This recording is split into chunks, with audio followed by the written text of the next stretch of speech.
pinaka-sexy. Go! Sabi ko magdala, hindi magpresenta.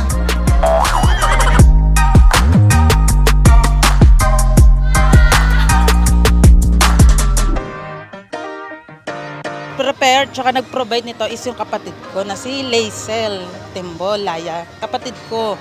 Siya lahat nag-gastos, nag-ayos, nag-support, financial, lahat sa kanya talaga lahat. Si Zoe, sobrang introvert. Parang gusto niya, naiyak na agad ako, yun lang. Kasi pagkalabas pa lang niya sa mundo na to, ako na yung nakakita, nag-alaga kami hanggang sa sumubaybay. Kaya, di lang pamangkin, parang anak ko na din talaga siya. Time and again, my darling, everything. Always gold health ka, mag-aaral ka ng mabuti. Sumunod ka sa amin ng magulang mo, hindi lang sa amin, kundi kung sino nakatanda sa paligid mo, yon. Sorry na kung napapagalitan ka namin dahil sa kakulitan mo, pero maintindihan mo rin yun, nak. Dahil bata ka pa. Pag lumaki ka, nak, maintindihan mo rin yun. Yun lang. Mahal na mahal ka namin ng mama mo. Kayong dalawa ng kapatid mo. Yun lang. Happy birthday, nak! It's always you. Sana sumunod ka, hindi lang sa tita mo kasi ako yung tunay mong magulang. Ha? Ako talaga. Makinig ka lang. Pag nakinig ka sa akin, hindi naman kita papaluin, anak eh. Mahal na mahal kita, mag-aral ka lang ng sobra. Yun lang yung gusto namin sa'yo, makapagtapos ka ng pag-aaral. I love you so much, Nak. Like the sun that's steady rise.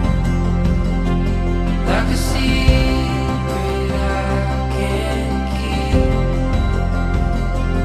I've loved you forever, endlessly. Hi ate, happy 7th birthday. I love you.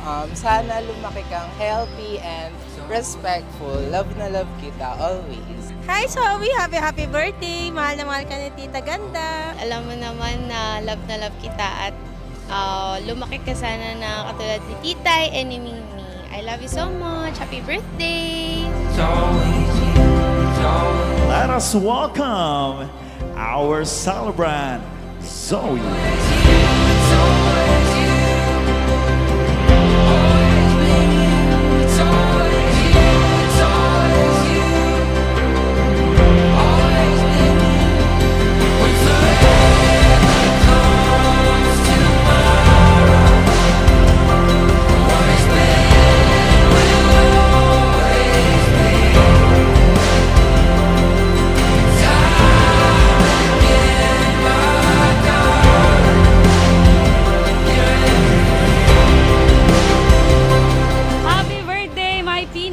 Sashimi, I love you so much. Hi Zoe! Mag-enjoy ka ngayon sa kaarawan mo. Happy birthday! Mahal na mahal ka namin, nak. I love you. always been. It's always you. It's always you. Always.